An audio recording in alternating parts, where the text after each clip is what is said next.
The chandeliers above the ballroom glittered like frozen rain, their light bouncing off a sea of champagne glasses and sequined gowns. The orchestra swelled as my sister Lila glided through the crowd in her silk wedding dress, her laughter bright enough to silence every other sound.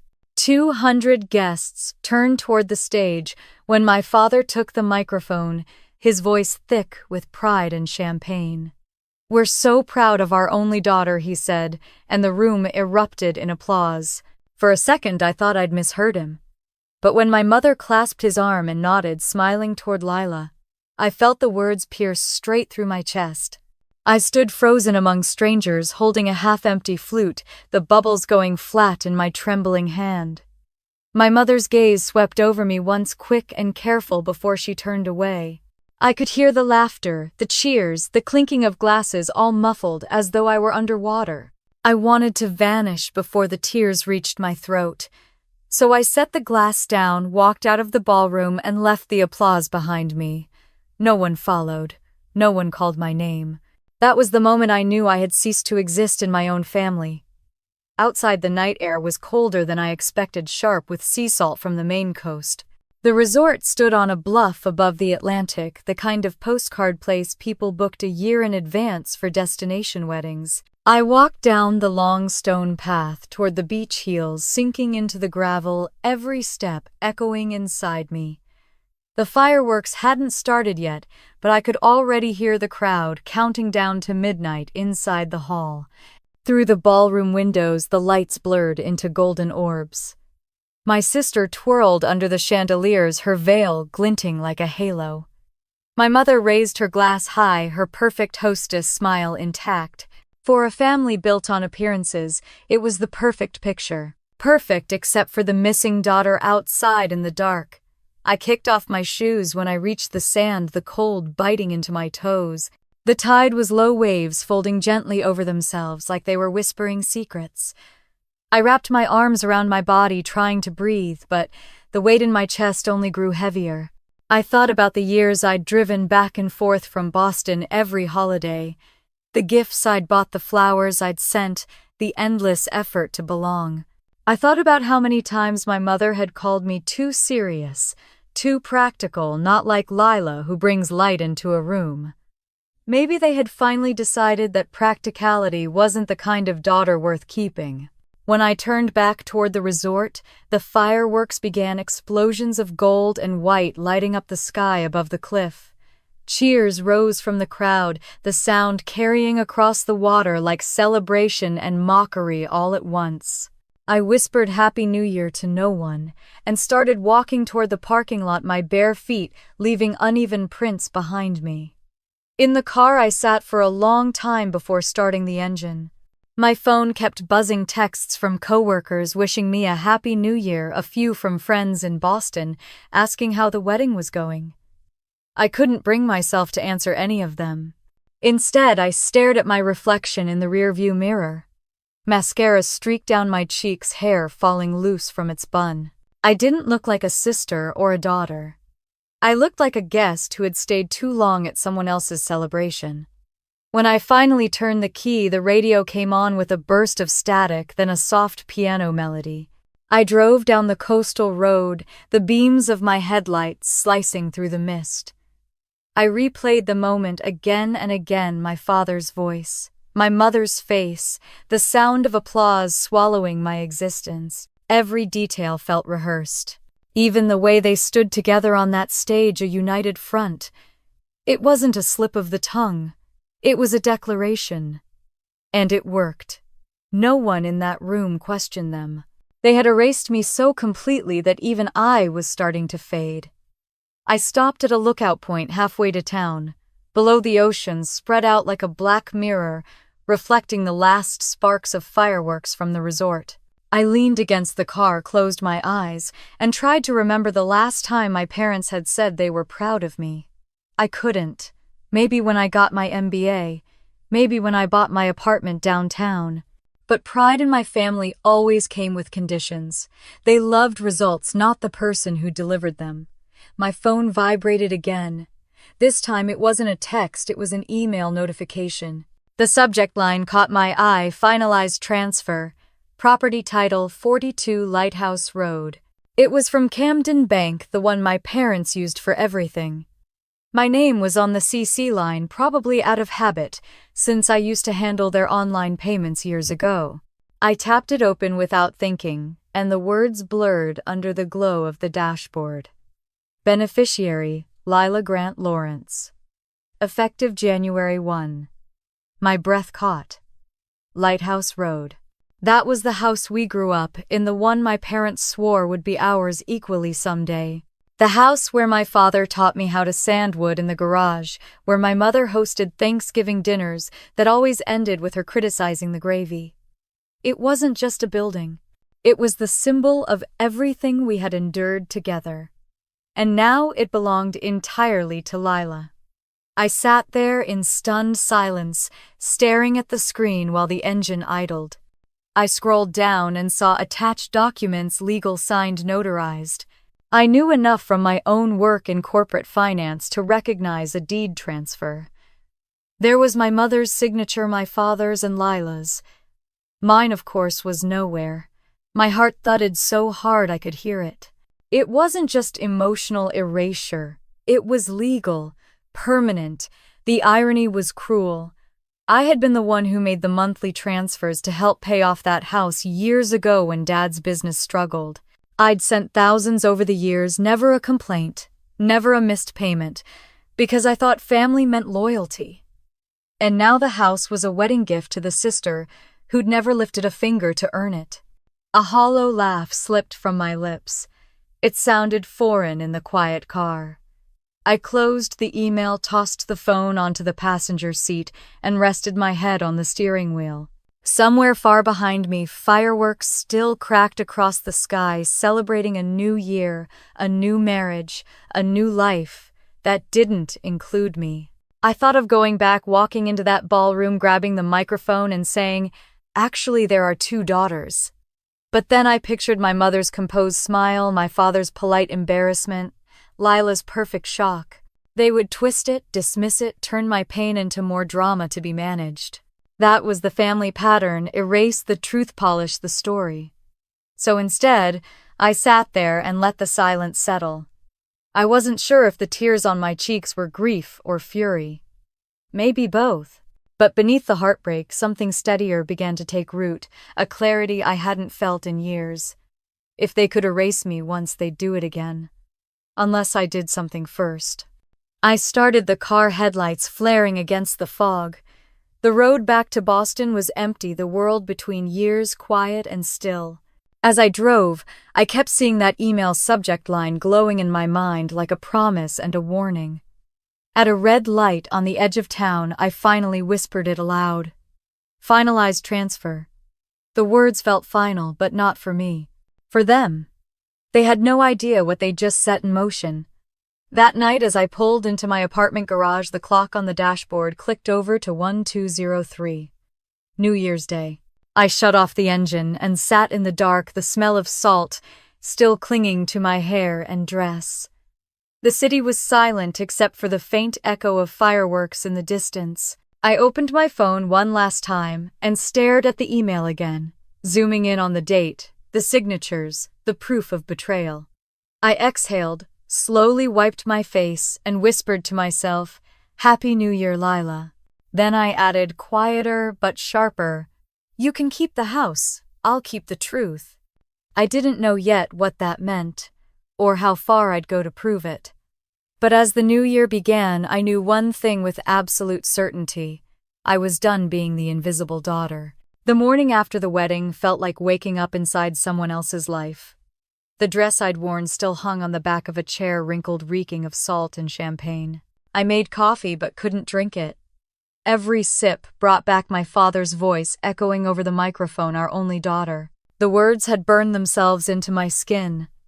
I kept expecting my phone to ring for someone, anyone from that family, to call and say it was a misunderstanding. But no one did. By noon, I gave up waiting. I opened my laptop and found the email again, staring at the words until they stopped looking real. The property transfer had gone through the day before the wedding. It hadn't been impulsive, it had been planned. I knew that because the notary's seal was dated December 29th. They'd known exactly what they were doing. They'd toasted with champagne while handing over the house I'd helped pay for. I opened the files again, combing through every line of legal jargon. There were payment records, signatures, bank routing numbers. I recognized my father's careful penmanship, the same looping R he used to sign my birthday cards. Beside his signature was my mother's perfect cursive Evelyn Grant, and beneath it Lila's new name, Lila Grant Lawrence. The deed now listed her as the sole owner of 42 Lighthouse Road. There wasn't even a mention of me. My hands shook as I scrolled through the fine print. Executed and recorded, it said. My father had taught me that phrase years ago when I helped him file business contracts. Once it's executed, he'd said it's done, no going back. He'd smiled proudly when I got it right. Now that same lesson mocked me. I didn't remember leaving my apartment, only the next moment, standing in the parking garage, car keys biting into my palm. The drive to Camden took 3 hours, most of it along Route 1, with the ocean flickering in and out beside me. Every mile I drove, my anger tightened into something sharper, more focused. I wasn't going to scream. I wasn't going to cry. I was going to find out what else they'd hidden. By the time I reached Lighthouse Road, the sky had turned the color of pewter. The old house stood quiet. The same white clapboard siding and green shutters I'd grown up staring at from the back seat of my dad's truck. It looked smaller than I remembered, almost fragile. There was a "Just Married" sign still hanging on the front porch railing, tattered by the wind. 2 champagne flutes sat forgotten on the steps. I parked across the street and sat for a minute, gripping the steering wheel. I hadn't been here since Thanksgiving. My mother had spent that entire weekend talking about Lila's wedding, every sentence a soft criticism disguised as concern. "You'll come alone again, Maddie. No date. You know your sister was worried you might feel left out." I'd brushed it off, not realizing how literal that prophecy would become. The front door opened before I could knock. My father stood there wearing his plaid robe, hair sticking up. He looked older than I remembered, his face slack with surprise. "Madeline, what are you doing here?" I held up my phone with the email pulled open. "You want to explain this?" He blinked, confused for a second, then sighed. "Let's not do this here, honey. Come in. Your mother's resting." Inside, the house smelled of lemon cleaner and wilted flowers. Half-empty champagne bottles lined the counter. The dining room table was still covered with gift bags and tissue paper. I remembered wrapping paper fights, birthday cakes, the way Lila used to hide under that table when Mom got angry. Now it all looked staged, like a museum of memories. Dad gestured toward the living room. "Sit down. I'll make coffee." "I don't want coffee. I want to know why you transferred the house to Lila." He ran a hand through his hair, avoiding my eyes. "It's complicated. It looks simple to me," I said. "You gave away the only thing left that tied this family together." He sat across from me, shoulders sagging. "Lila's got 2 kids now, Maddie. She needs stability. You're fine on your own. You've always been fine."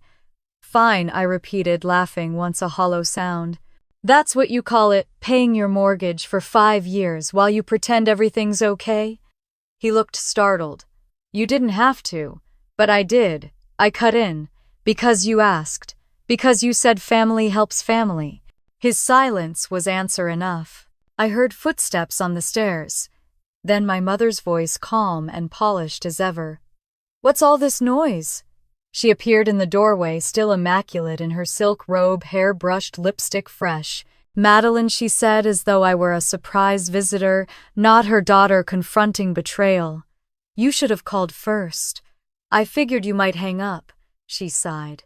"You're upset. I understand. But really, darling, this isn't as dramatic as you think." "Not dramatic." My voice rose. "You announced at a wedding that you had 1 daughter and then legally erased me from the house I helped pay for. What word would you use?" Her eyes hardened. "We didn't erase you. You're doing well. You have your career, your independence. Lila needed a home, and I didn't. You don't have children. You don't have responsibilities." That was the line that broke me. You think I don't have responsibilities? I've been your safety net for 8 years, Dad stood suddenly. Enough. We're not turning this into a shouting match. I looked between them, two people who had once been my compass, now strangers wearing familiar faces. You didn't even tell me. You didn't give me a chance to understand or object or, God forbid, agree. Mom's expression softened slightly, though I could tell it was calculated. Madeline, honey, we just wanted peace. Families change. We did what we thought was best. For whom? I asked, quietly. For the family, or for your reputation? The question hung in the air. My mother's lips pressed into a thin line. My father turned toward the window. For a moment the only sound was the ticking of the old mantel clock. Then Mom said softly, "You're too emotional about these things. Always have been." I almost laughed again. "No, Mom, I'm just done pretending." She frowned. "Pretending what? That this is a family."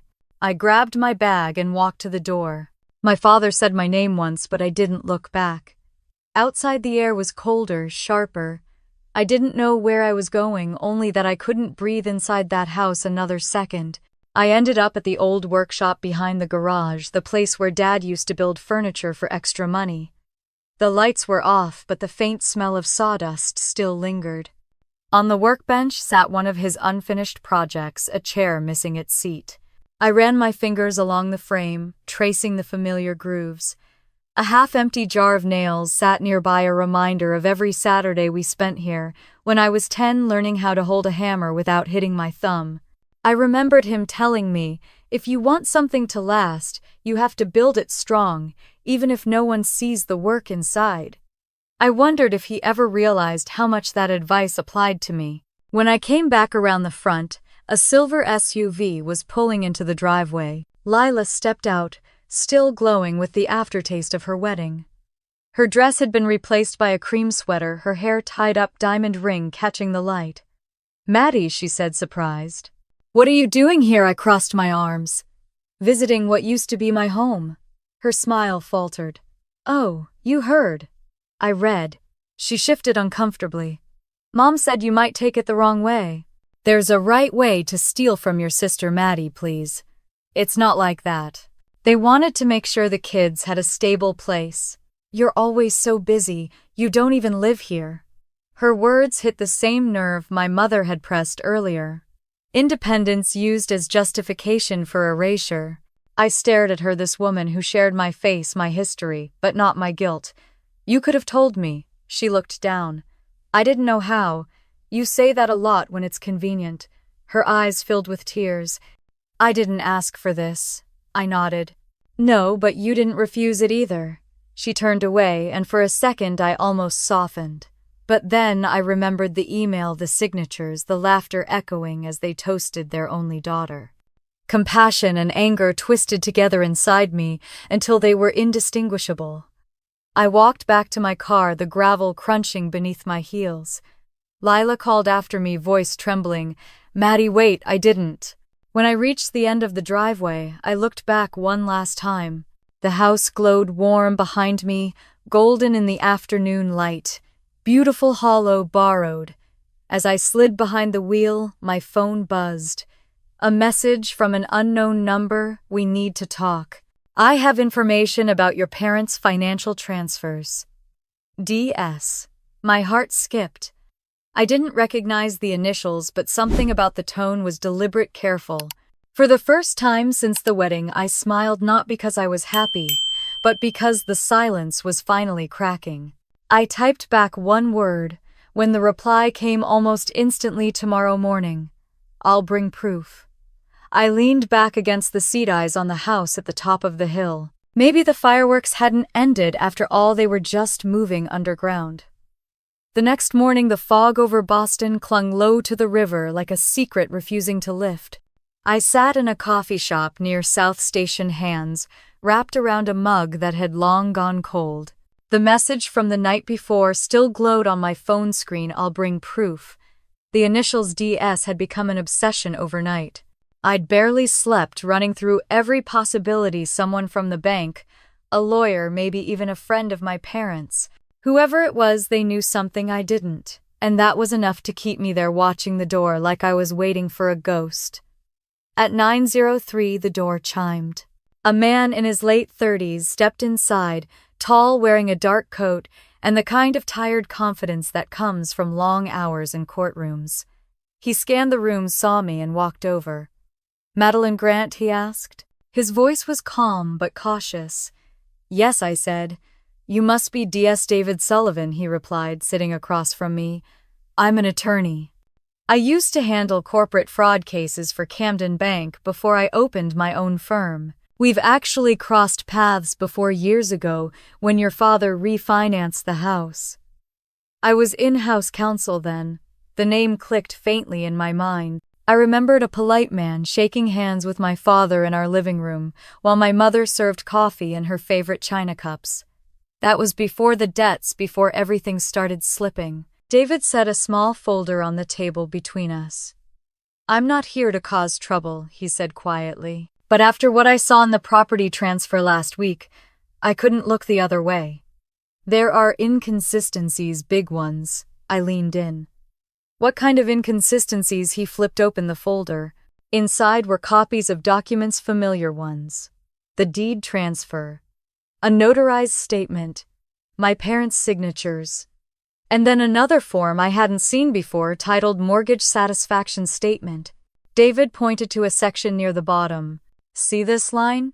It says the loan was paid off entirely last July." "That's impossible," I said. "They were still making payments in November. I transferred the money myself." He nodded. "Exactly. The mortgage wasn't paid off with family funds. It was cleared using a short-term bridge loan taken out in your father's name and co-signed by your sister." I stared at him. "Lila co-signed. But she didn't even live in that house." "She claimed she did," he said, pulling another document. "The loan application lists her as a resident and contributor to household income. She listed her new husband's company as a financial guarantor." My pulse pounded in my ears. "You're saying they lied on official documents?" "I'm saying they orchestrated a transaction that looks to any trained eye like a deliberate scheme to remove you from the picture." I sat back, letting his words sink in. "Why would they do that?" He hesitated, studying me. "You've been the financial safety net for that family for years, haven't you?"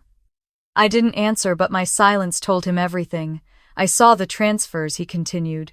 "Automatic payments from your account, utilities, mortgage, emergency fund. You weren't just helping them, you were funding them. Without your support, they would have defaulted years ago." The weight of it pressed down on me like an old bruise. I'd always told myself it was love, obligation, duty. I'd never once called it what it really was: dependence. David slid another paper toward me, a printout of a bank ledger. "This line here," he said, tapping a transaction, $180,000. A home equity loan taken out 3 months before the wedding. The repayments line up perfectly with your deposits." I looked at the page, disbelief turning to anger. So my money wasn't paying down their mortgage, it was paying off a new loan. "Yes," he said. "A loan they used as collateral for the business merger between Grant Interiors and Lawrence Holdings." I froze. "Grant Interiors, my father's company." He nodded again. "It's been restructured under the new entity Lawrence and Grant Design. According to state filings, your parents now hold only 40% of the company. 60% belongs to the Lawrences." The words hit like a punch. They sold it, technically they merged. But the effect is the same. They relinquished control, and they used funds from your contributions to make it happen. For a moment, I couldn't speak. I saw flashes of my childhood in that workshop behind the house, my father teaching me to sand a cabinet, my mother sweeping sawdust from the floor while humming Sinatra. That business wasn't just a paycheck, it was our family's identity. And now it was gone, traded away in a merger I hadn't even been told about. David watched me carefully. "I know this is a lot to process," he said. "But there's more." I looked up, bracing myself. "What else?" He pulled out one final sheet, an email printed on letterhead from a law firm in Portland. "This was sent from your mother to an attorney named Victor Langley. It discusses asset protection strategies, specifically transferring property ownership to prevent potential creditor claims from family members.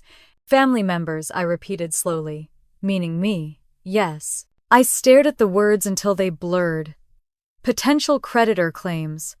I'd always thought my mother's obsession with image was just vanity, but this wasn't vanity, it was strategy. David closed the folder gently. I can't tell you what to do, Miss Grant. But if you want to protect yourself, you need to act fast.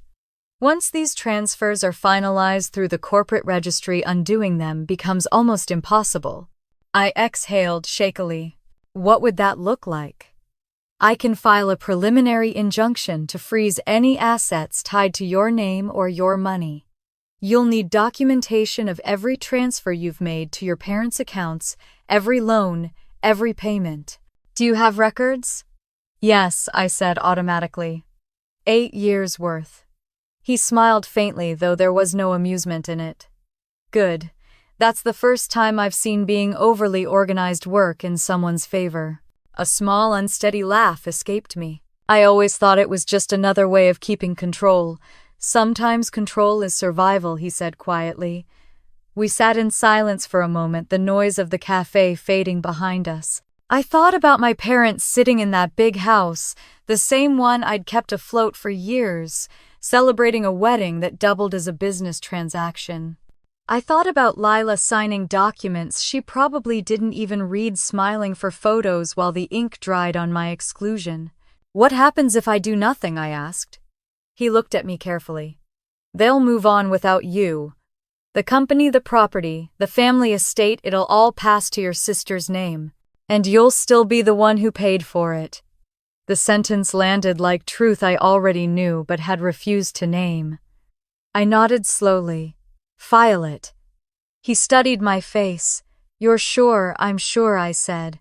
If they wanted to make me invisible, they're about to regret how well I learned to watch.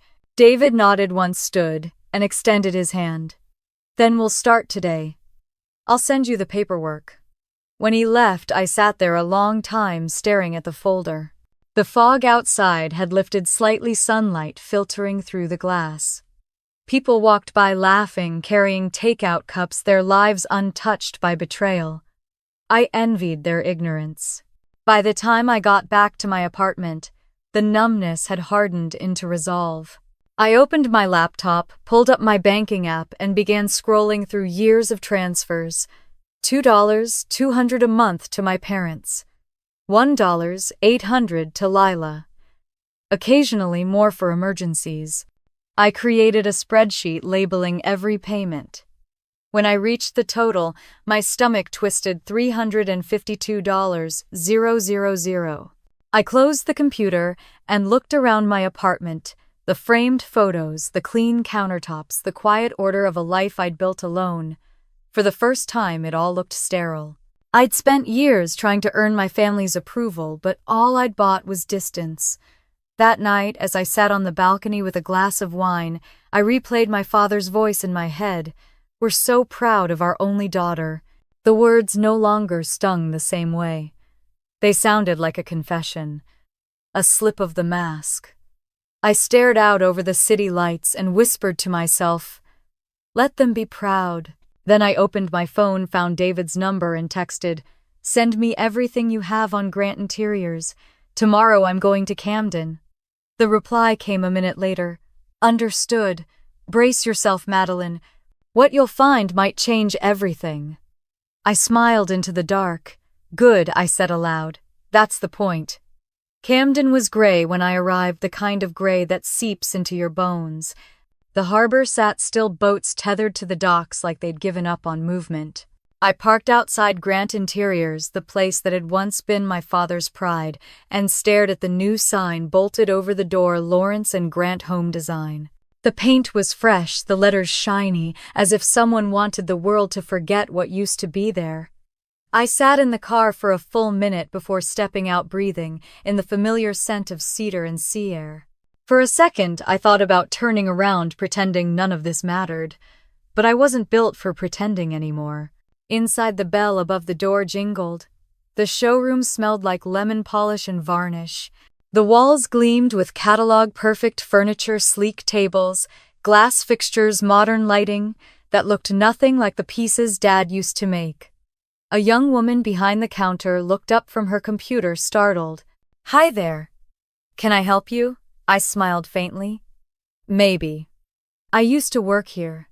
"Oh, you must be Mrs. Lawrence's sister," she said brightly. She was in earlier checking on the new shipment. The words hit like a slap. I nodded slowly. "That's right," I said, my voice tight. "I'm the other daughter." Her smile faltered, confusion flickering across her face. "Would you like to speak to Mr. Grant? He's in the back office."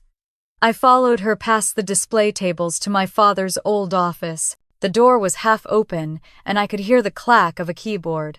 The smell of coffee and wood polish made my chest ache with memories. Saturday mornings spent here sanding wood, counting nails, watching Dad sketch designs on yellow notepads. I knocked once and stepped inside. He looked up from the computer screen, startled, then tried to compose himself. "Madeline," he said slowly, "what are you doing here?" "Getting answers," he sighed, rubbing the bridge of his nose. "I suppose David Sullivan's been in touch. So you know him." "Everyone in Camden knows David," he said. "He likes to dig into people's business." "He's a lawyer," I said evenly. "That's literally his job." Dad stood and walked to the window, hands in his pockets. "You shouldn't have gotten him involved. This is family business." "Family business," I laughed softly. "That's rich, considering half this company now belongs to the Lawrences."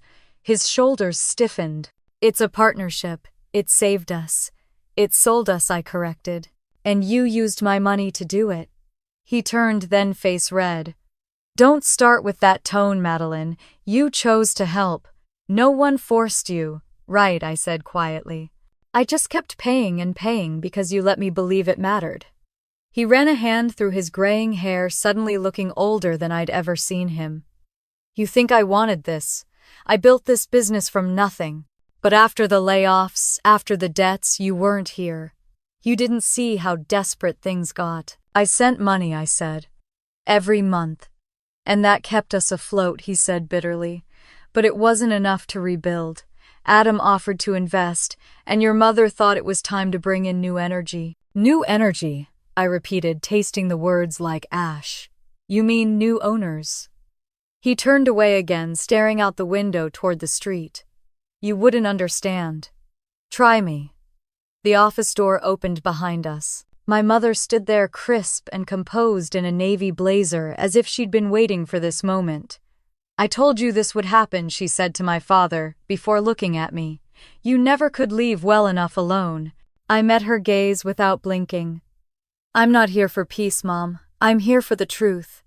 Her smile didn't reach her eyes. "You've always made everything sound so dramatic. Nothing's changed, Maddie. The business still carries our name.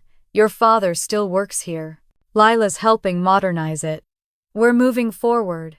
"You moved forward without me," I said. "You forged signatures. You transferred property. You hid loans."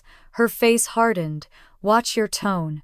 "You erased me," I said, my voice rising despite myself. "At the wedding, in the house, in this company. Don't tell me it's just business." Dad muttered something under his breath, but Mom stepped closer. "We did what was necessary to protect what's left of this family." "Protect it from what, me?" "From failure," she snapped. "From your father's mistakes. From your endless criticism." I laughed softly. "Criticism. That's what you call accountability. Now?" She crossed her arms. "You think you know everything because you have a degree and a job in the city. But families don't survive on pride, Madeline. They survive on sacrifice. I sacrificed 8 years of paychecks for you," I said. "You didn't survive. You just sold the pieces of your conscience." Her mouth opened, then closed. For once, she didn't have a rehearsed answer. Behind us, the office door creaked again. Lila's voice floated in hesitant.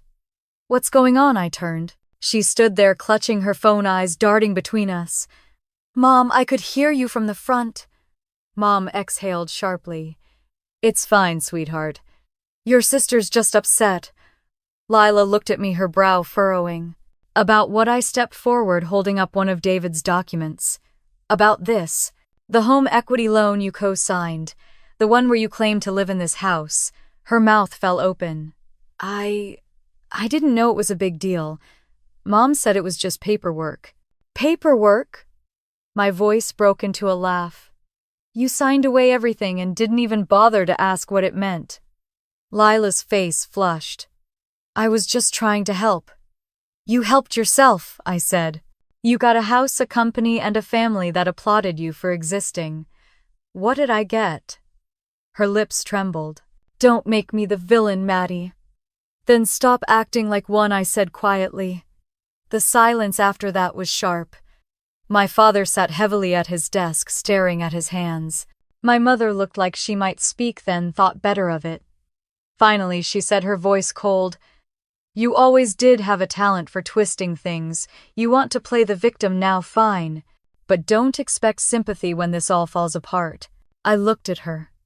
Truly looked at the woman who had spent her whole life building the perfect image, polishing every corner of her world until it gleamed with denial. It already fell apart, I said softly. You just haven't noticed yet. I turned and walked out. Outside, the air hit my face like a slap. I didn't realize I was shaking until I reached the car. My phone buzzed. It was David. I answered without thinking. How bad was it? He asked. Worse, I said. They're not even denying it. He was quiet for a beat. Then we moved forward. I found something else. Meet me tonight. What is it? A name, he said. Victor Langley. The attorney who notarized the deed. He's not exactly clean. I watched the sign above the building shimmer in the weak afternoon light. Lawrence and Grant. The words felt foreign, like graffiti sprayed over my childhood. Where do we meet? I asked. The diner off Route 1, he said. 8 o'clock. Fine, I said, then paused. David, yeah. Make sure you bring proof. I'm done with stories.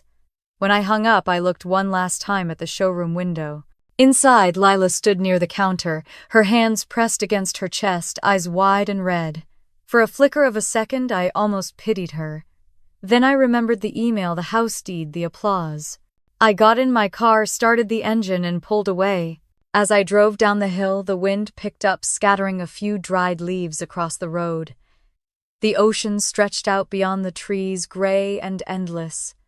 I thought of my father's words, families don't survive on pride. Maybe he was right. Maybe they survive on deceit instead. But I wasn't part of that survival anymore. By the time I reached the main road, my anger had cooled into something clearer, colder. For the first time, I wasn't just reacting, I was planning. They'd built their little empire on my silence. Now I was going to see what happened when silence stopped serving them. The diner off Route 1 was half empty when I got there. Neon light flickered against the rain-streaked windows, turning the puddles outside into ribbons of red and blue. David was already in a booth at the back, a folder open beside his coffee. He looked tired, like he hadn't slept, but there was a sharpness in his eyes that told me he'd found something worth losing sleep over. You came, he said when I slid into the booth. I said I would, I replied. What did you find? He pushed the folder toward me.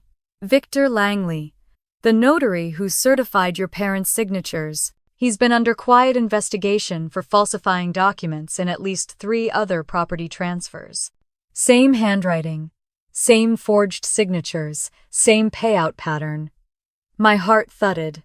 A payout, he nodded. $15,000 deposited into his account the day after the Lighthouse Road transfer. Source, Lawrence Holdings. The name rolled through my head like static. Adams Company. Exactly, David said. Your brother-in-law's firm paid the notary. That's fraud, plain and simple.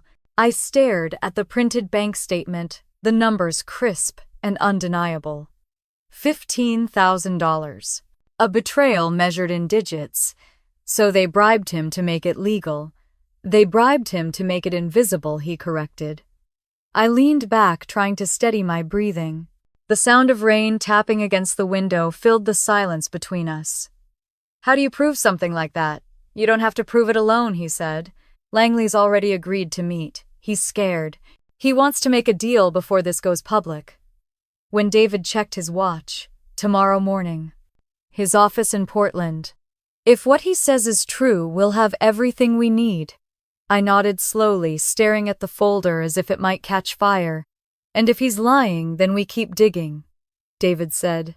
But my gut says he's ready to talk. I took a sip of the coffee he'd ordered for me. It was bitter and burnt, but I needed something to anchor myself. What happens after we get the proof? Then we go to the state fraud division, he said. And you file an injunction to freeze all assets tied to that transaction.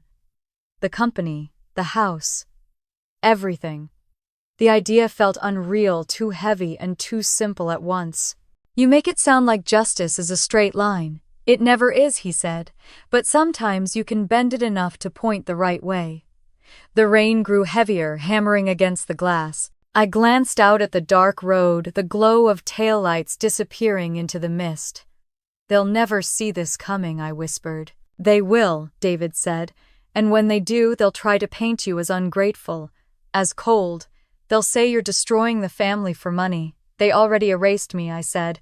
I'm just making it official. He didn't argue. He just looked at me with that steady lawyer's calm. Then let's make sure when you hit back you don't miss. I drove home through the storm, the wipers struggling against the sheets of rain. Every flash of lightning illuminated pieces of the past.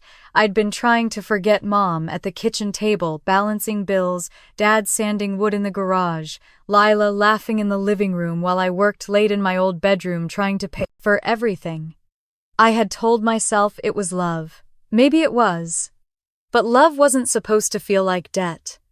When I got back to my apartment, the city was quiet, washed clean by the storm. I peeled off my coat and collapsed onto the couch, exhaustion settling deep into my bones. The folder David had given me sat on the coffee table, closed, but pulsing with its own kind of energy.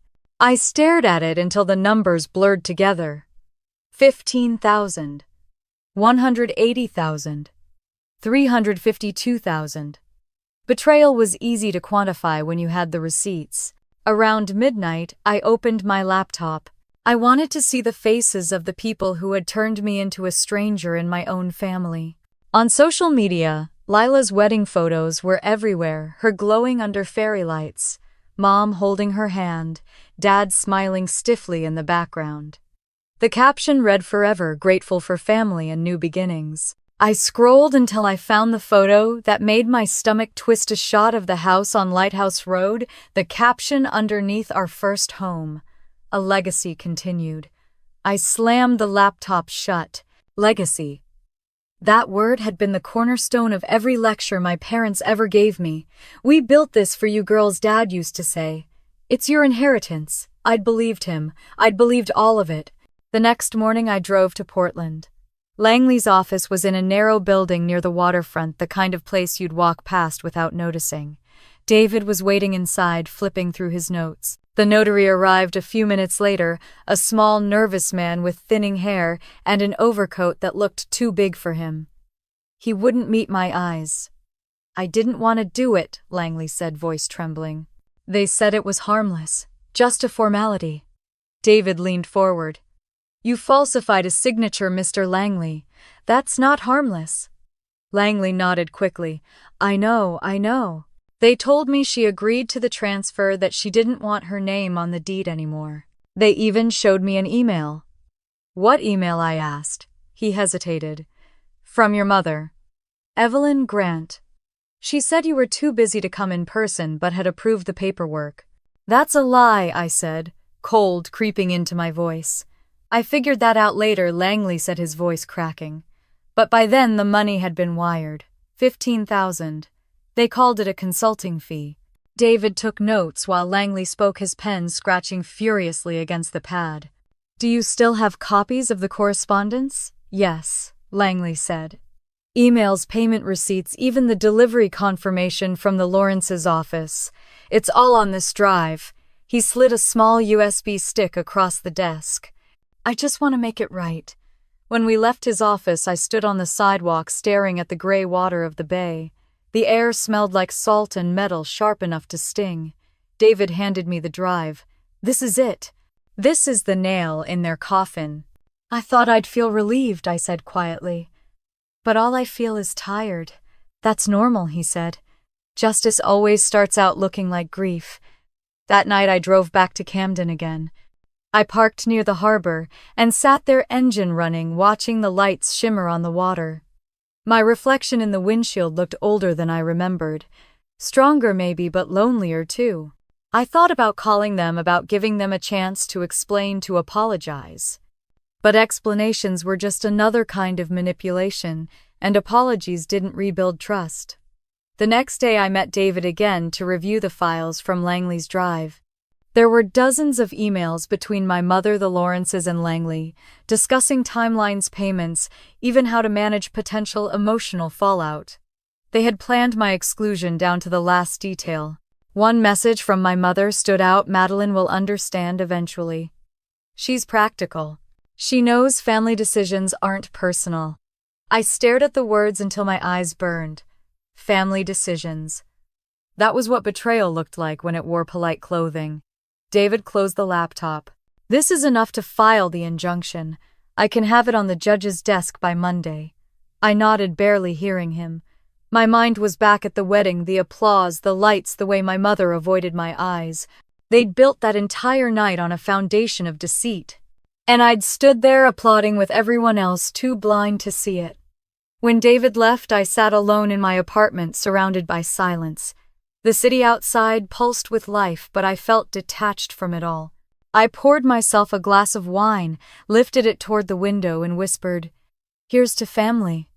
May they finally learn what they taught me, nothing lasts if it's built on lies."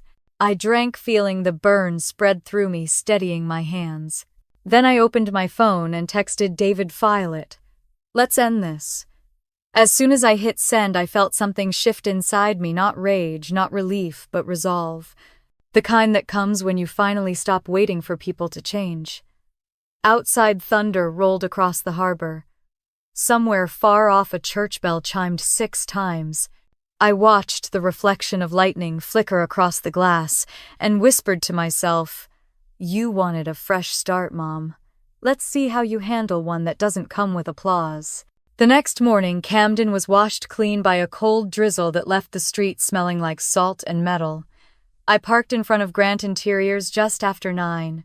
From the outside, it looked polished and thriving, the windows dressed with velvet curtains, the display pieces positioned to catch the light. But I knew better. Polished surfaces were my family's favorite disguise. Inside, everything gleamed too much. The walls, the furniture, the smell of lemon wax.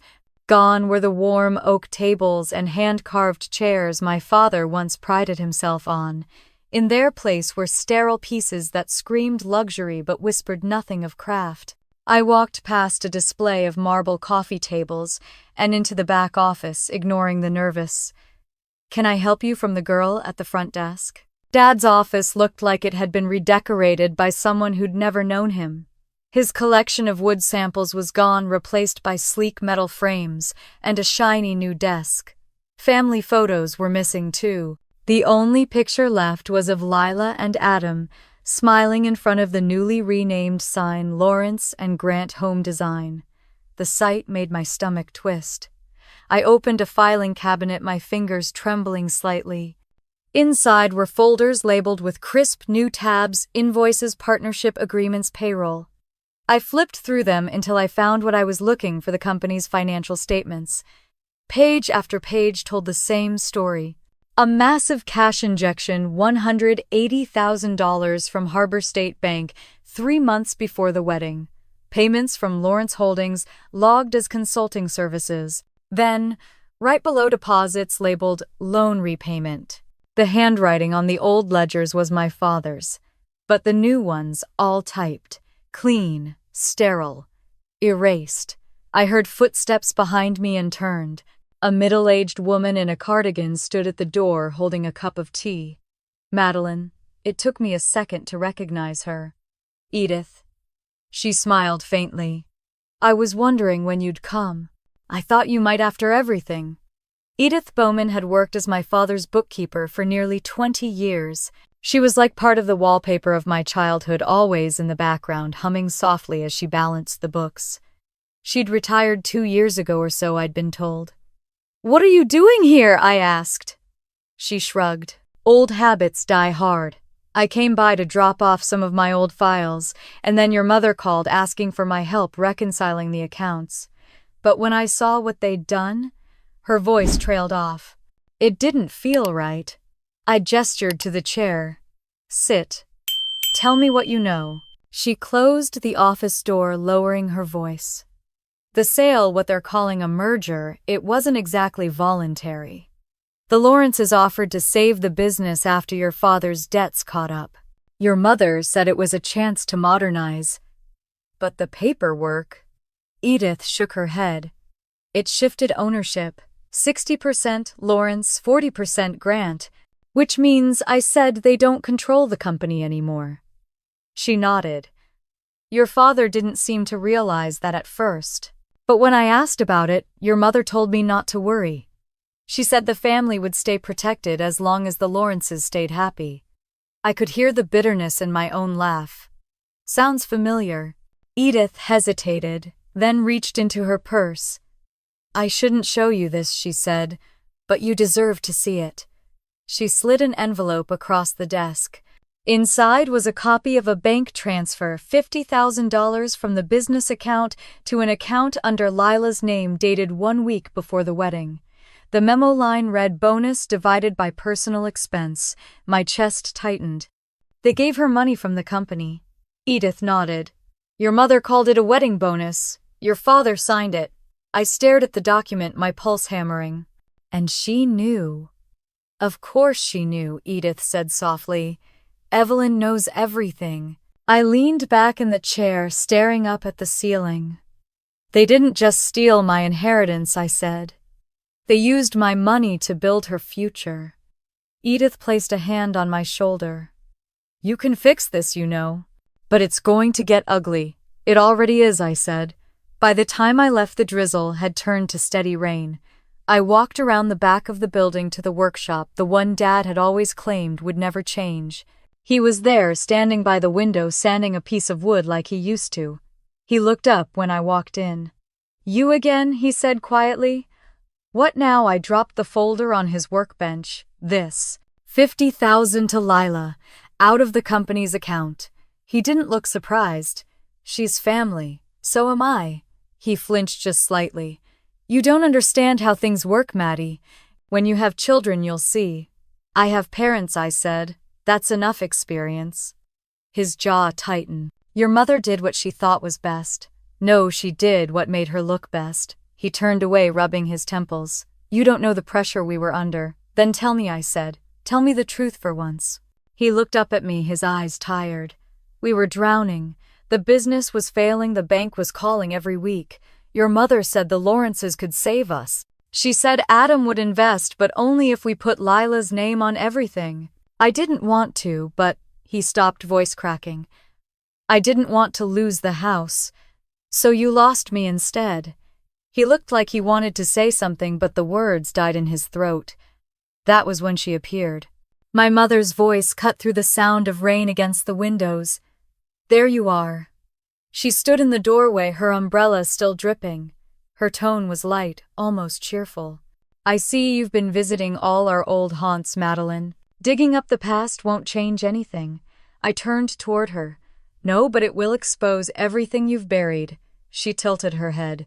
"Always so dramatic. You think this is some kind of betrayal, families do what they must to survive." "You didn't save the family," I said. "You sold it." Her eyes flashed. "I protected your father's reputation. I kept this business from collapsing. You should be grateful." "Grateful," I said. "For being erased." She stepped closer, her perfume sharp and familiar. "You've always been so ungrateful. You have your independence, your job, your fancy apartment. What more do you need?" "The truth," she laughed softly. "The truth is overrated." Before I could respond, my phone buzzed. It was David. I stepped aside and answered. "Madeline," he said, his voice low, "I just got the corporate filings from the state. They forged your signature on the merger contract. It's official, you were listed as a consenting shareholder." My stomach dropped. They forged my signature, yes. We can prove it. The handwriting doesn't match. I'm emailing the documents now. I hung up staring at my mother. You forged my name. Her expression didn't change. You're exaggerating. You used my identity to make this legal, I said. You committed fraud. She smoothed her hair. Big words, darling. You sound just like that lawyer of yours. My voice shook. You're going to lose everything. She smiled, a thin, cold smile that made my skin crawl. Then at least we'll lose it beautifully. I walked past her without another word. Outside, the rain had turned to sheets, soaking through my coat in seconds. I didn't care. My hands were trembling so badly I could barely hold my car keys. When I reached the driver's seat, another message from David flashed across the screen. We have enough to file. Call me tonight. I looked back through the windshield. My mother stood under her umbrella watching me drive away, her face calm, unflinching. For a moment, I saw the woman who used to tuck me in at night, who'd kissed my forehead and promised family always protects its own. But that promise was gone, washed away like the name on the building behind her. As I pulled onto the main road, I whispered, "You taught me loyalty. Now I'll teach you consequence." The rain blurred the road ahead, but I didn't slow down. The invitation came from Aunt Anne the next morning, her voice soft and careful on the phone, like she was talking to someone standing on the edge of a cliff. "Your parents are coming to dinner tomorrow," she said. "So is Lila. They're saying it's time the family sat down and talked." I laughed quietly. "Talk, that's rich." "Madeline," she said gently, "maybe it's a chance to clear the air before it gets worse." "It's already worse," I said. "They just don't know it yet." The line went silent for a moment, and then she said, "Then maybe it's time they did." I hung up and stared out my apartment window. The city below looked small, distant, like a snow globe someone had shaken too hard. The light from the street lamps bled into the early dusk, and for the first time since this began, I felt a strange calm. Tomorrow there would be no more pretending. By Saturday evening, I was on the road to Camden again, a folder of documents on the passenger seat. The air smelled of pine and salt, the sky bruised with rain clouds that hadn't quite decided whether to break. Aunt Anne's house sat at the end of a narrow lane overlooking the lake. It was always where family gatherings happened, the neutral ground when everyone else was too angry to host. When I walked in, the smell of roasted chicken and rosemary filled the house. The fire crackled softly, and the table was already set for 8.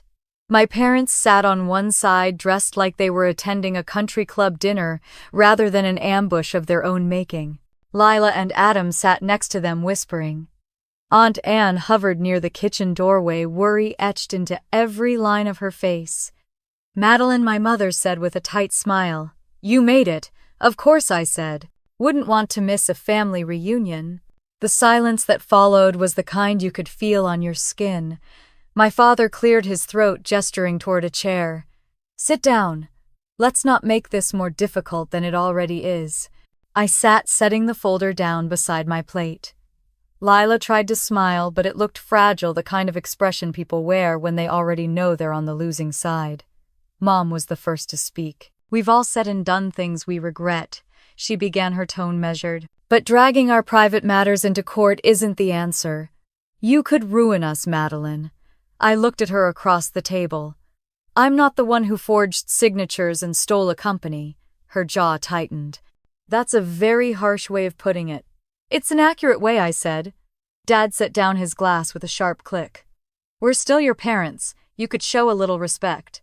"Respect is earned," I said quietly. "You lost it when you decided my name was negotiable." Lila reached for her water glass, voice trembling. "Can we not do this now?" Aunt Anne's trying to help. "Maybe we can find a solution." I turned to her. "You want a solution? Start by admitting what you signed." Her face drained of color. I didn't know it was fraud." Mom sighed.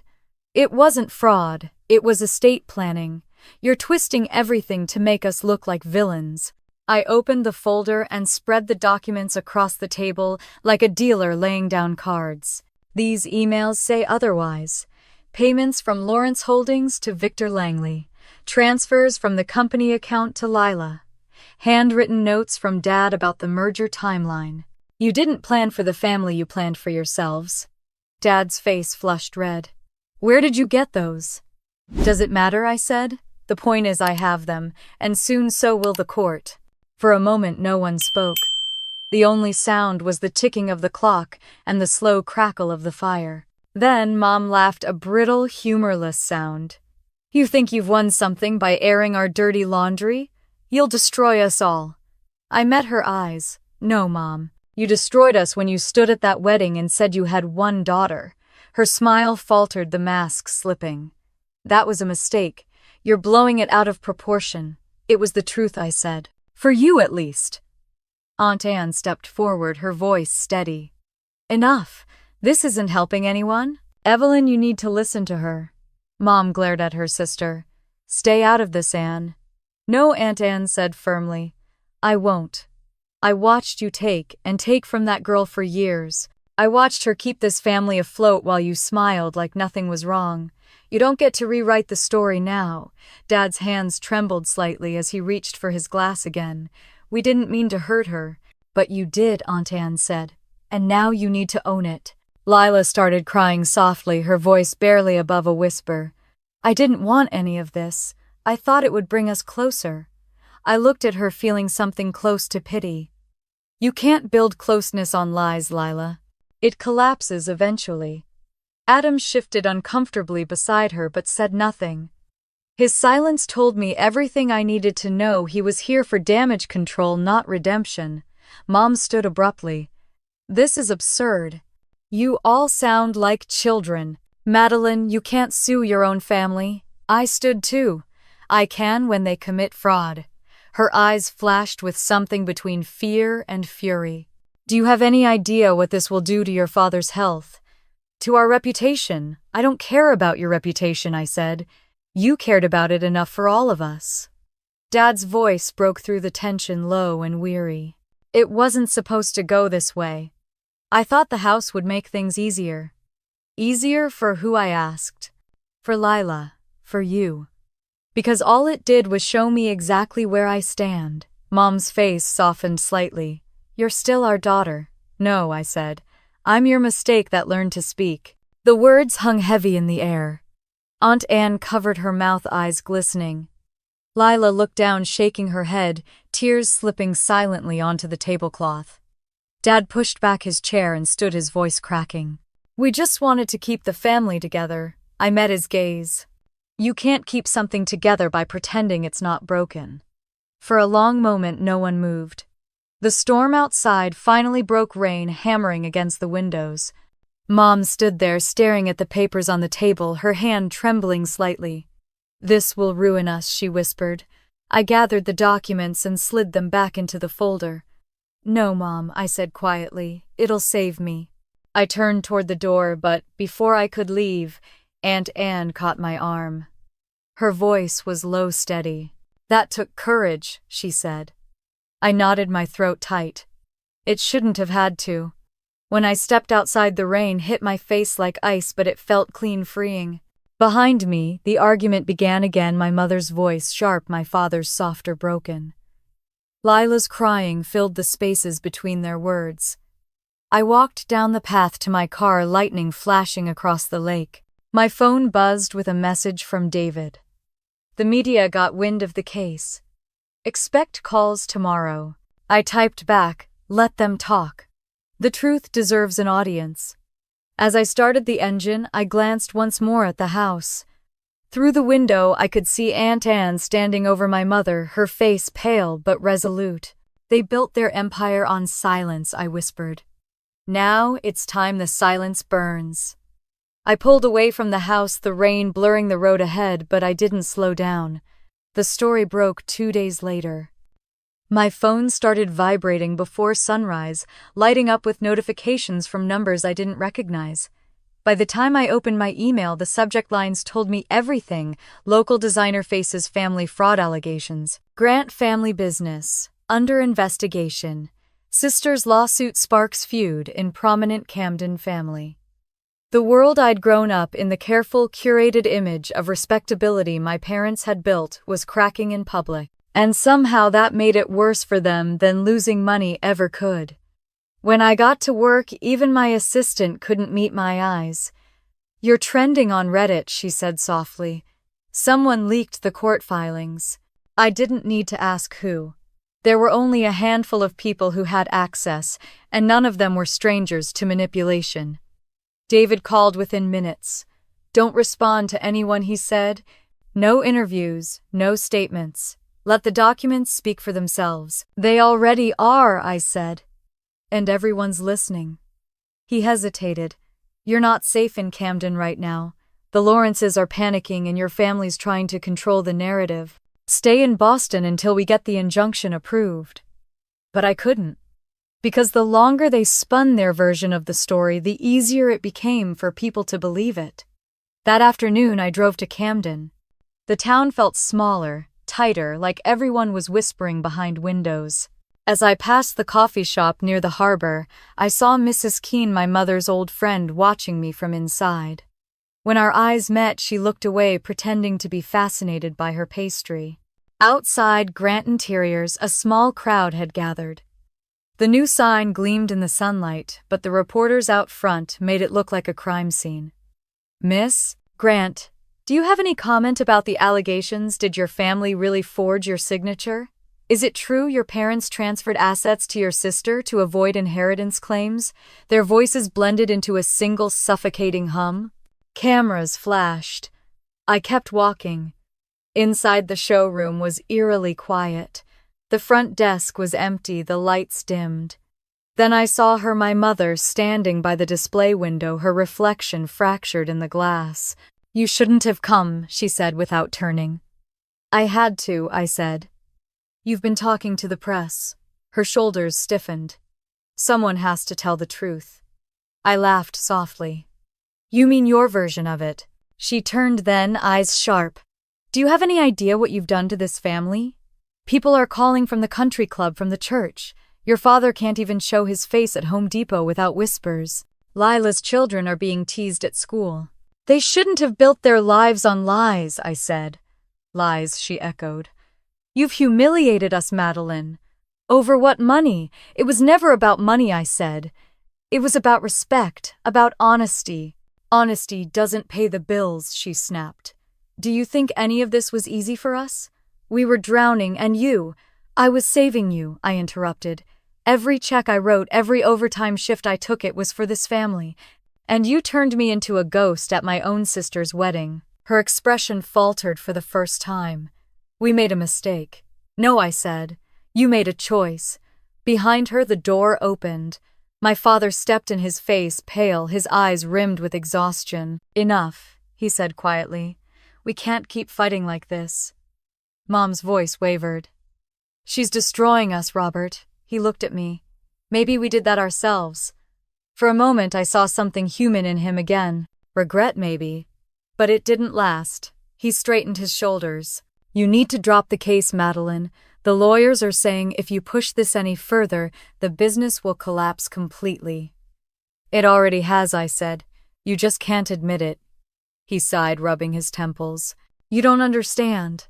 The Lawrences are threatening to sue.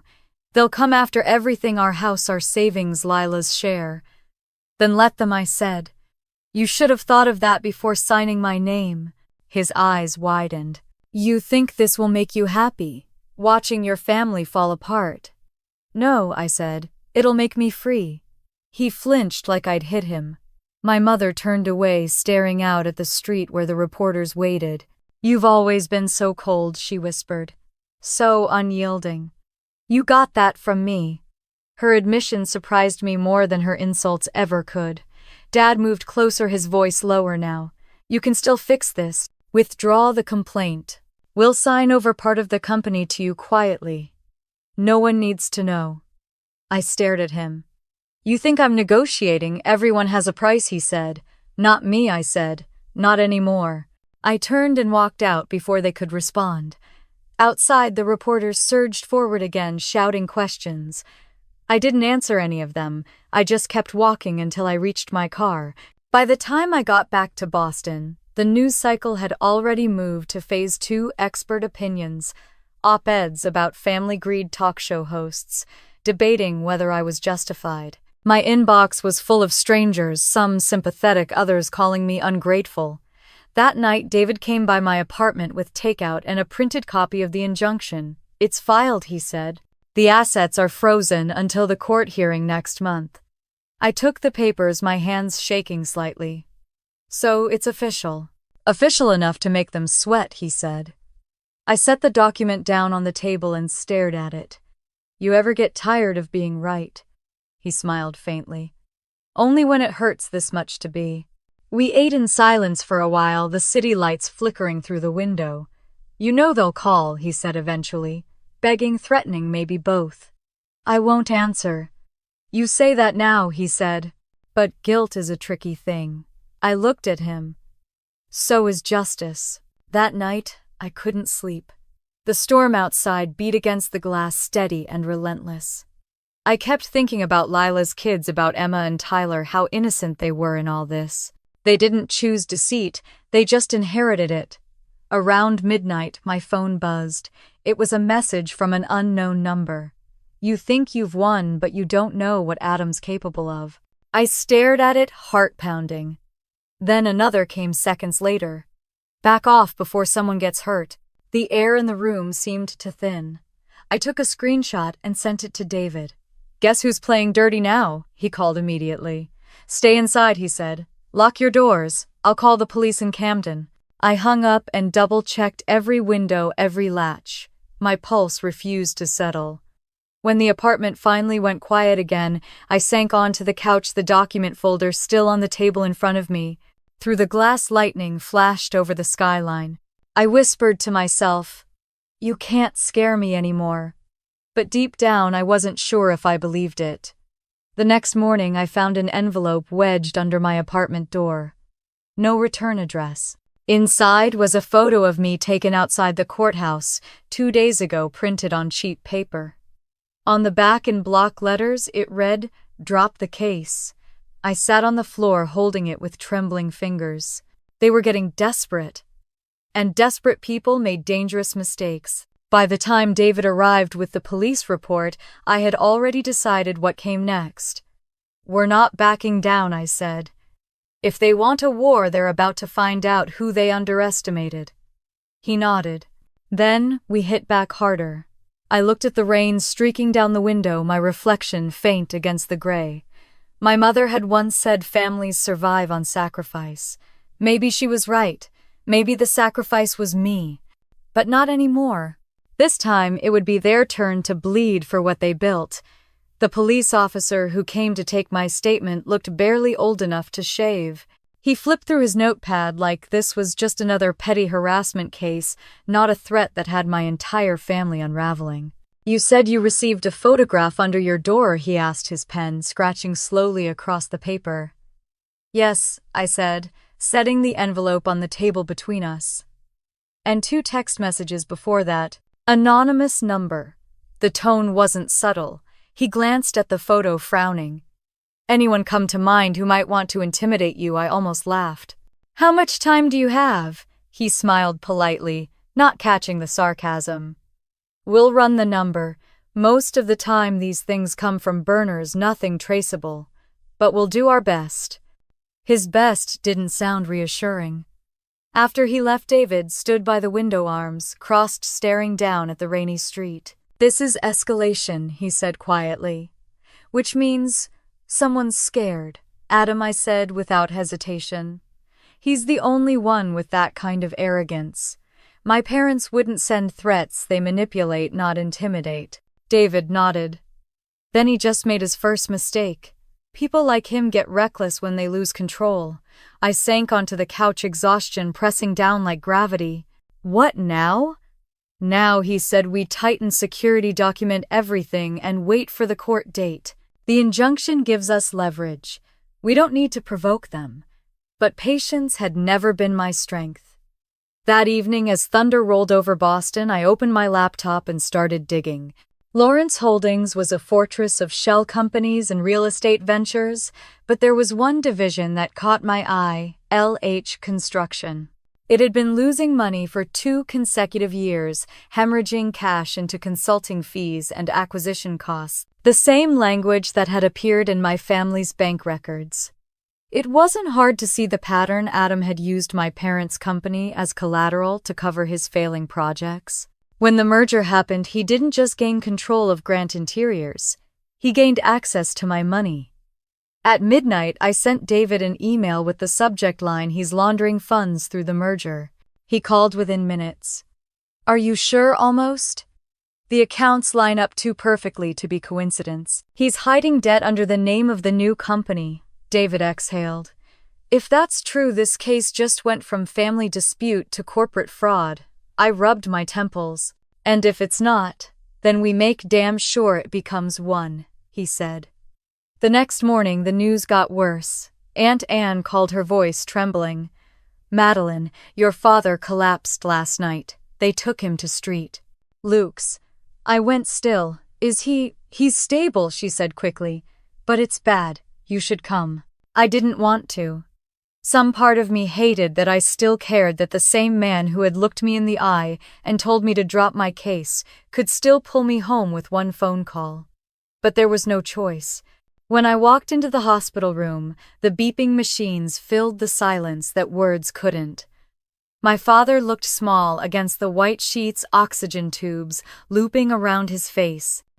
Mom sat beside him, her makeup smudged, her eyes hollow. Lila was pacing near the window, clutching a phone she wasn't really using. When she saw me, she froze.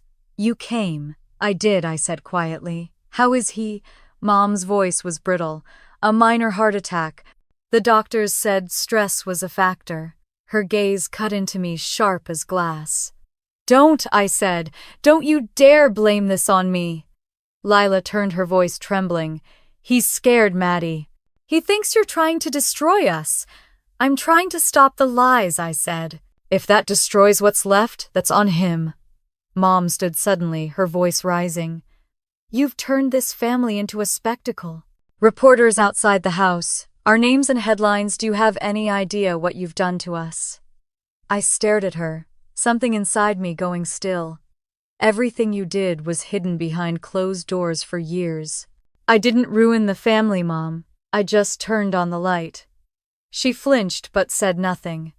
Dad stirred slightly, opening his eyes. "Madeline," he whispered, his voice weak. "You came." I stepped closer, my anger softening just a little. "Yeah, I came." He reached for my hand.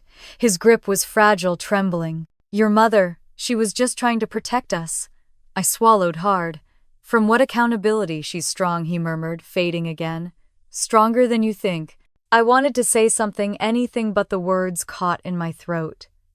A nurse came in and ushered us out gently, saying he needed rest. Outside the room, Lila caught my arm. "Maddie, please. Maybe this is a sign. Maybe it's time to stop."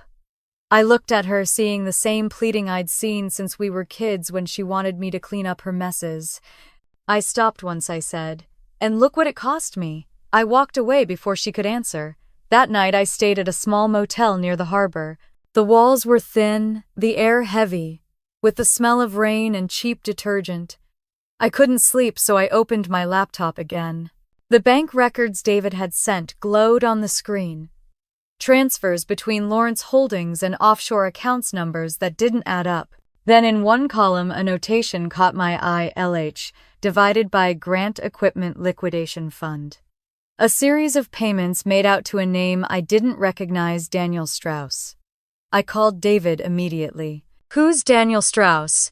He sounded half asleep. "Why, he's on the books.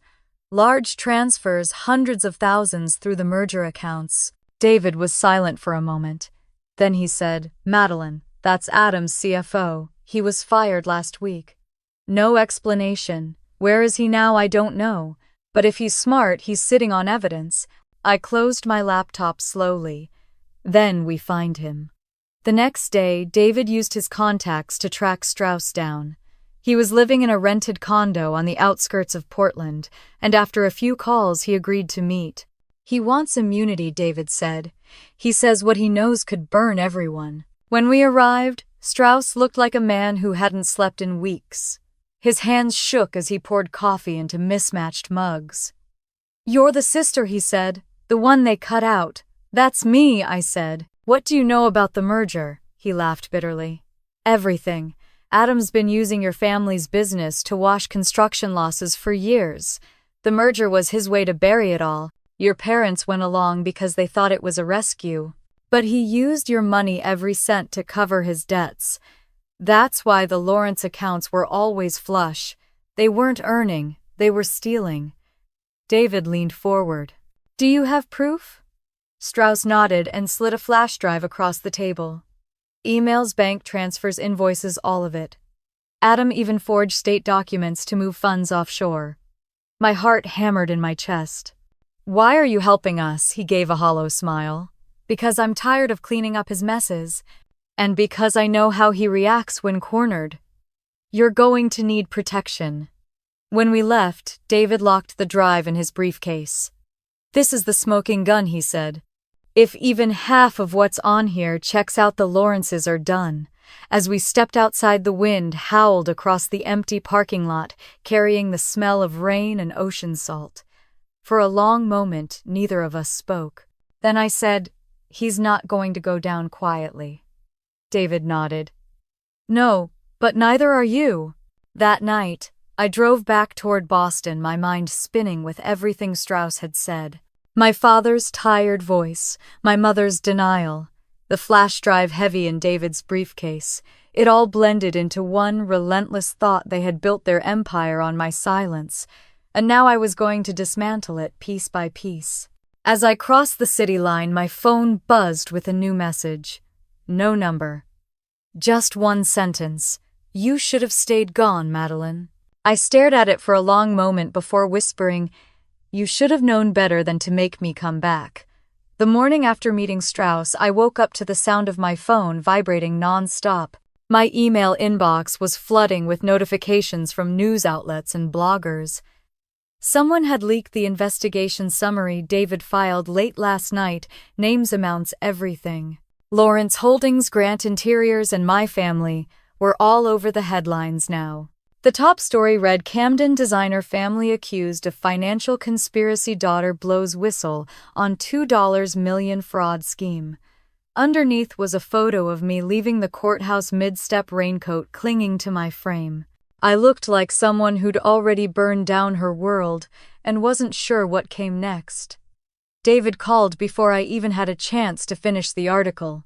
"It wasn't me," he said before I could speak. "But the leak might help us. Public pressure means the state investigators will move faster.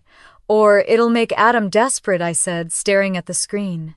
"And desperate men are dangerous." He didn't disagree. "Just stay put, Maddie. The fraud task force will subpoena the Lawrences within the week. We're close now." Close. The word didn't feel like comfort, it felt like a warning. By noon, there were reporters outside my apartment building again. I turned off my phone, packed a small bag, and drove north toward the coast. I didn't tell David where I was going, but I knew I needed space to think away from headlines and court filings, and the smell of betrayal that clung to everything in my life lately. I ended up at my father's cabin near Boothbay Harbor. It had been our refuge, once a weathered little place surrounded by pines overlooking the gray Atlantic. He used to bring me here after long weeks at the shop, teaching me how to sand wood and read the tides. Back then, life felt simple, honest. Now even the sea looked guilty. I unlocked the door and stepped inside. Dust floated in the air like old memories. The air smelled faintly of salt and cedar.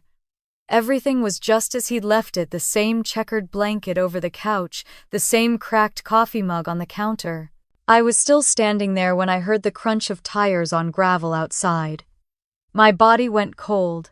I hadn't told anyone I was coming. Then the door opened and Lila stepped in. For a moment, neither of us spoke. She looked pale, her hair pulled back, eyes red from crying. "I figured you'd come here," she said softly. "You always run to the ocean when you need to think." I kept my voice steady. "You shouldn't be here." I had to talk to you. About what damage control? Her chin trembled. About Dad. My stomach tightened. What about him? She hesitated. He knows. About Strauss, the flash drive, all of it. Adam told him last night. How does Adam even? I stopped. Of course. He's monitoring everything. Go on. Dad's terrified, she said. Mom's in denial. Adam's furious. He says if you don't drop the case, he'll drag you down with him. I laughed, sharp and humorless. That's his best strategy. Threaten the person who has nothing left to lose. Maddie, please, she said. This isn't just business anymore. Adam's not stable. He's been drinking, calling lawyers, talking about moving money offshore before the injunction hits. Good, I said. Let him dig his own grave faster. She took a step closer. He said something else. Something about Dad's old accounts, how your money wasn't the only thing he used. He said there's more at stake than you realize. My pulse quickened. What does that mean? She shook her head. I don't know. But Dad looked terrified when he said it. I turned toward the window, watching waves crash against the rocks below. He's hiding something. Maybe that's why he collapsed. Lila's voice softened. You don't have to keep fighting, Maddie. You've already proven your point. I looked back at her, and for the first time in a long while, I saw not my rival or my mother's favorite, but my sister, the girl who used to sneak into my bed during storms and whisper secrets under the covers. It's not about proving anything, I said quietly. It's about ending it. Tears filled her eyes. You're becoming just like them. Maybe, I said, but at least I'll sleep at night. She turned away, shaking her head. Adam won't stop. Please be careful. She left a few minutes later, the sound of her car fading into the distance. I stayed by the window long after, watching the tide drag debris across the shore. There was a storm brewing, literal and otherwise. At dusk, I lit a fire and poured myself a glass of whiskey from the old bottle Dad kept under the sink. The first sip burned all the way down, grounding me. I took out my phone, scrolling through messages I hadn't read. Among them was one from David, time-stamped an hour earlier. Call me as soon as possible. Urgent. When I called, his voice was tense. We've got a problem. Strauss is missing. I sat up straight. What do you mean missing? His condo was broken into this afternoon. Laptops gone, flash drives gone. Neighbors said they saw a black SUV around noon. No plates. My heart pounded. The files, did you back them up? I did, he said. But they'll assume I didn't, which means you're next on their list. I looked at the dark window, my reflection flickering in the firelight. Let them come, I said. I'm done hiding. David swore under his breath. You don't get it. These aren't people who lose gracefully. I'll send someone to stay with you tonight. I'll be fine. Madeline, he said, voice sharp now. Lock your doors. Promise me. I promise, I said. But when I hung up, I didn't move. Hours passed. The fire dimmed, the wind howled against the cabin. Then, somewhere outside, I heard a car door slam. Every muscle in my body went still. I turned off the lamp, heart hammering. Through the thin curtains, I saw headlights flash once, then go dark. Footsteps crunched on gravel. I grabbed the fire poker, moving silently toward the window. The front porch creaked. Whoever it was, they weren't rushing. They were confident. A shadow passed the glass. Then 3 slow knocks echoed through the door. Who is it? I called, my voice steadier than I felt. No answer. Another knock, harder this time. I inched closer to the peephole. The porch light flickered, casting a half-lit view of a man's outline. He wasn't Adam. He wasn't my father. He was someone I didn't recognize, tall, wearing a hooded jacket. Go away, I said. The man leaned closer to the door. His voice was low, almost polite. Miss Grant, I have a message. From who? From someone who thinks you've made a very dangerous mistake. My throat tightened. Tell him I'm not done making them, he chuckled softly. Suit yourself. Then the footsteps receded. A car engine started. Headlights swept across the trees before vanishing down the road. I stayed frozen for several minutes, the fire poker still in my hand, before finally locking every window and door in the cabin. My hands were shaking as I reached for my phone. David answered on the first ring. "What happened?" "Someone was here," I whispered. "They knew my name." "Get out of there," he said. "Right now." "I can't. It's late, and the roads are flooded." He cursed under his breath. "I'm sending a patrol car. Stay inside. Don't open that door for anyone." I ended the call and sank onto the couch, staring at the flames as they slowly died down. Outside, the storm hit full-force wind howling through the trees. Somewhere deep inside, fear twisted into resolve. They thought they could scare me into silence. They thought I'd back down the way my parents always did. But they'd underestimated me. The next morning, the police found fresh tire tracks near the cabin, leading toward the old highway. No fingerprints, no plates, no trace of who had come. But I didn't need proof anymore. The warning had told me everything I needed to know. The Lawrences were desperate, and desperate meant sloppy. I stared at the ocean beyond the pines, waves breaking violently against the rocks, and whispered, "You wanted a war, Adam. Now you've got one." By the time I drove back to Boston, the city felt like a different world. The morning sky was brittle blue, and the air had that raw chill that always came before spring. I hadn't slept. My head was pounding, my thoughts still looping around the knock on the cabin door and the man's voice saying I'd made a dangerous mistake. David met me at his office before I even called. He looked like he'd aged 10 years overnight. "You scared the hell out of me," he said as soon as I walked in. "Do you have any idea how bad this could have gone?" "I'm still standing," I said. "That's not the point." He rubbed his temples. "I filed a motion this morning to put the case under federal jurisdiction. Once the feds are involved, you'll have protection. But you need to lay low." "Laying low isn't exactly my specialty," I said, dropping my coat on the chair. Clearly, he handed me a coffee and a folder. "You need to see this." The financial task force traced a series of offshore transfers tied to the merger. The final recipient, a Cayman Islands account under Adam Lawrence's name. I felt a dark satisfaction settle in my chest. "So it's confirmed. Money laundering." "Yeah," David said grimly. "And your parents' signatures are on 3 of the authorizations." I exhaled, staring at the papers. They really signed everything he put in front of them. They trusted him, David said. Or maybe they were too scared to lose him. I shook my head. No. They weren't scared of losing him.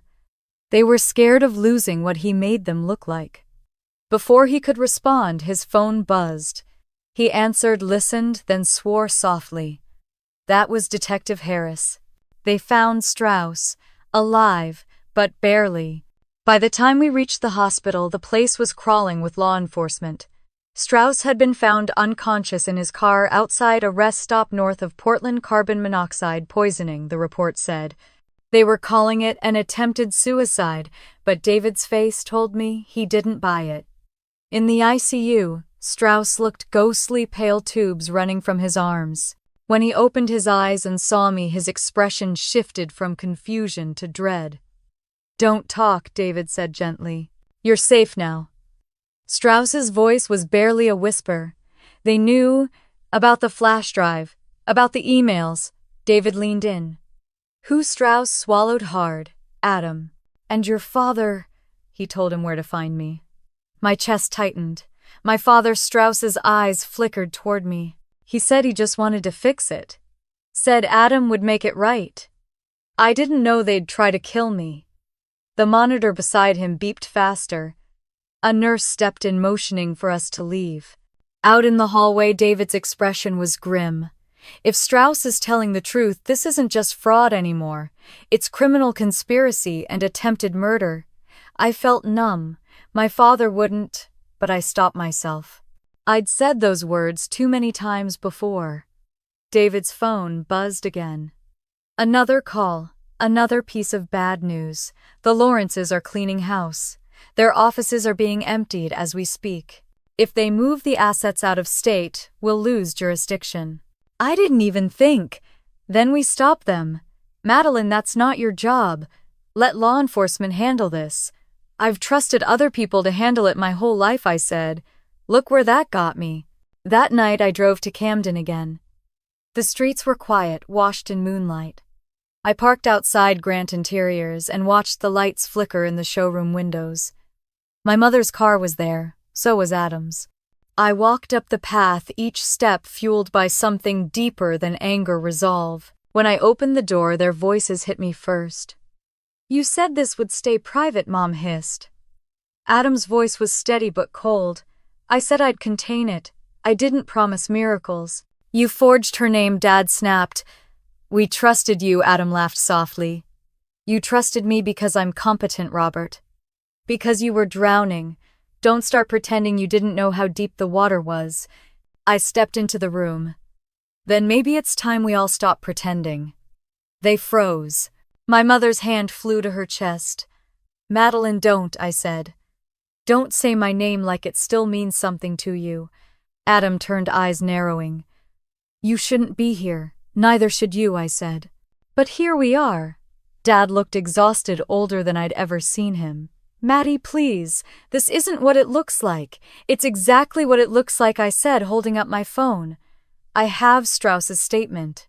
The police know about the attempt on his life. You think they won't connect that to the people who had the most to lose?" Adam smirked. "You really think I'd leave fingerprints?" "No," I said, stepping closer. "But you left a trail of money, and that's harder to wash off." He took a step forward, his tone dropping to a low hiss. "You have no idea who you're dealing with." "Actually," I said, "I finally do." Before he could respond, red and blue lights flashed outside the window. The sirens cut through the night, sharp and final. David had followed me, and he'd brought backup. Police stormed in within seconds, the air filling with orders and the sound of shuffling feet. Adam raised his hands, laughing like this was some elaborate misunderstanding. My mother started crying. My father just sat down, his shoulders, slumped, eyes hollow. Detective Harris read out the charges: fraud, forgery, conspiracy, attempted manslaughter. I watched Adam's smirk fade when they said no bail. As they led him away, he glanced back at me. "You think this ends with me?" he said, his voice low enough that only I could hear. "Your family was never innocent." When the door shut behind him, the room went eerily quiet. Mom reached for me, but I stepped back. "Don't," I said again. Her voice broke. "I didn't know what he was doing. I just wanted to protect your father." "You protected your image," I said softly, "and you lost everything else." Dad looked up at me then, tears glinting under the harsh fluorescent light. "I'm sorry, Maddie. I really am. I wanted to believe him. I wanted to forgive him. But all I could feel was the weight of 8 years of lies pressing against my ribs." David appeared beside me, placing a gentle hand on my shoulder. "It's over," he said. But it didn't feel over. It felt hollow, like the aftermath of a fire, everything still smoking but the flames already gone. The next morning I woke to the news that Adam had confessed. Not everything, not the full scope of the laundering, but enough to implicate my parents and save himself from a lifetime sentence. The Lawrence's empire collapsed overnight. Their accounts frozen, their offices sealed. My parents were released pending trial, but their reputations were destroyed. Camden turned on them fast. The same people who'd toasted their success at Lila's wedding now whispered behind their backs at the grocery store. Lila called me that afternoon. "They're moving out of the house," she said quietly. "Mom can't stand the reporters. Dad's talking about selling." I didn't know what to say. I just nodded, even though she couldn't see me. "Was it worth it?" she asked, after a long pause. I looked out the window, the Boston skyline stretching beyond the Charles River. "Ask me when I can breathe again," I said.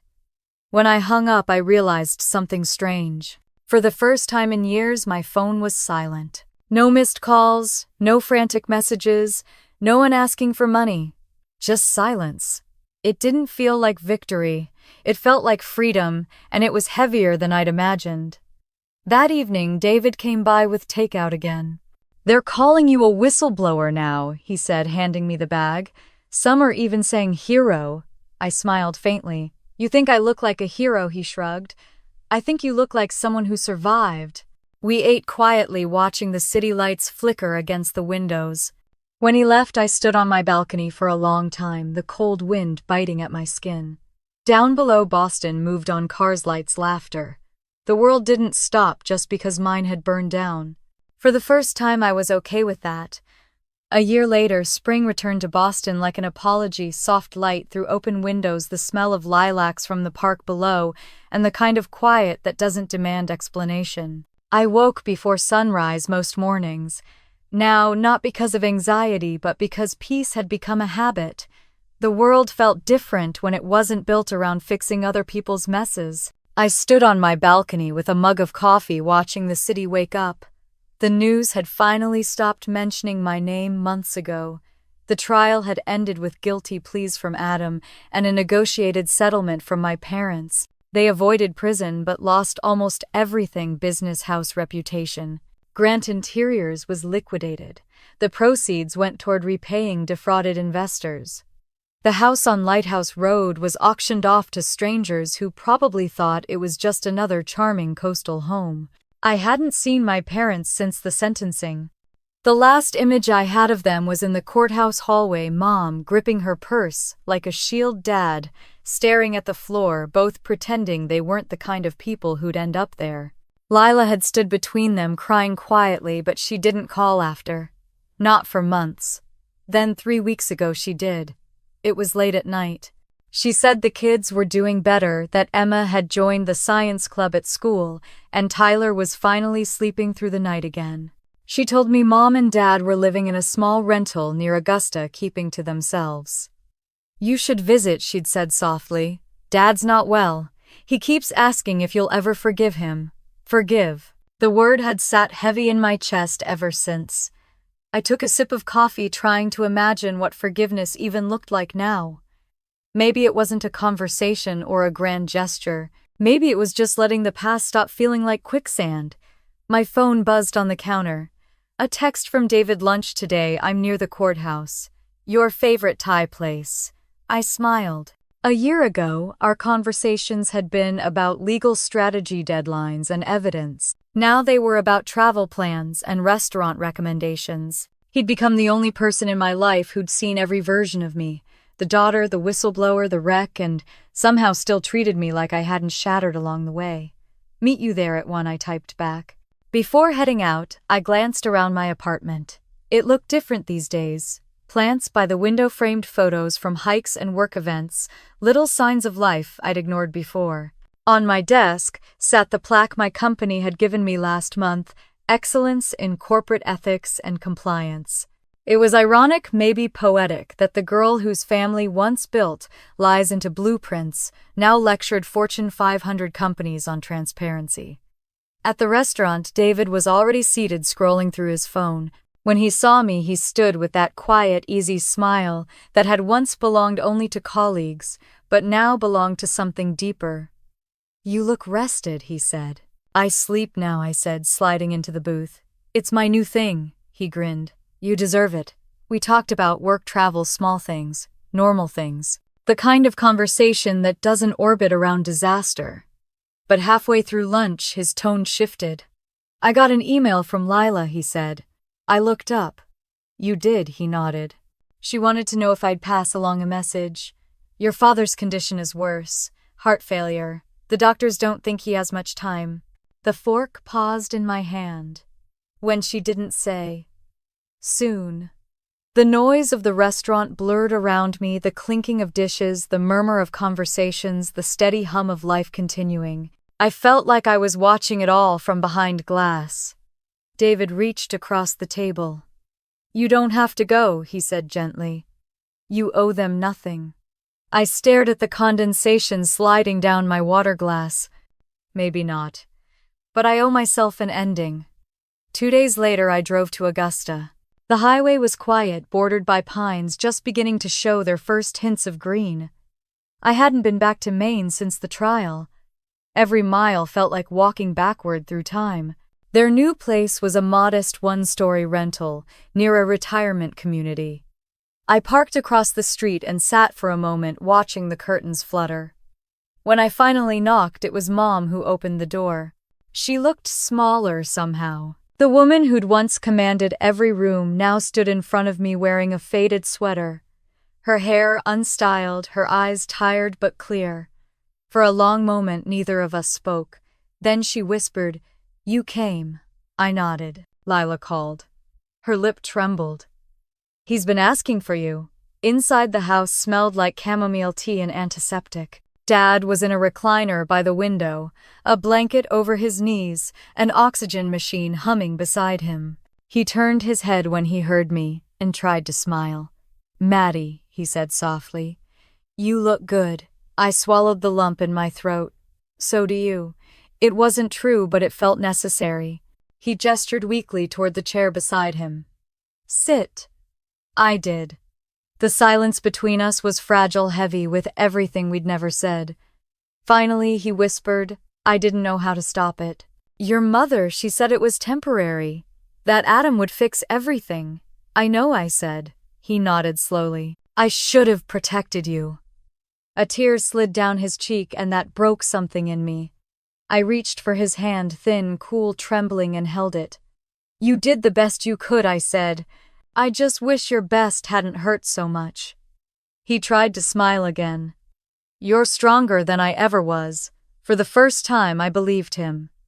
He passed 2 weeks later. Lila called me in the middle of the night, her voice raw and broken. I drove up the next morning, arriving just as the hospice van pulled away. Mom was on the porch, staring out at the empty road. When she saw me, she didn't speak. She just stepped forward and hugged me, the kind of hug that said everything words couldn't fix. At the small memorial a few days later, there were no reporters, no lawyers, no whispers about scandal. Just family. Lila spoke first, her voice shaking as she talked about Dad teaching us to build things, to keep our hands busy when our hearts hurt. When it was my turn, I said only one thing. He taught me how to recognize the weight of wood, the worth of work, and the danger of silence. I finally learned to listen. Afterward, I walked alone to the edge of the cemetery, the spring wind tugging at my hair. The sky was clear, impossibly blue. For the first time, the ache in my chest didn't feel like grief, it felt like release. That night back in Boston, I sat on my balcony again. The city glowed below me, steady and bright. I poured a glass of wine and raised it toward the skyline. "For endings that make room for beginnings," I whispered. My phone buzzed. A message from David. "You okay?" "Yeah," I typed back. "Finally." He replied, "Dinner tomorrow. No work talk. Just us." I smiled. "It's a deal." The air smelled like rain and something hopeful. Somewhere down the street, someone was playing a saxophone, the notes drifting up into the night. For once, I didn't think about the past or the numbers or the names I'd lost. I thought about the life I was still building, the one that belonged entirely to me. And as the city lights flickered against the glass, I whispered the truth I'd taken too long to learn. Family doesn't always mean forgiveness, but freedom. Freedom means finally forgiving yourself.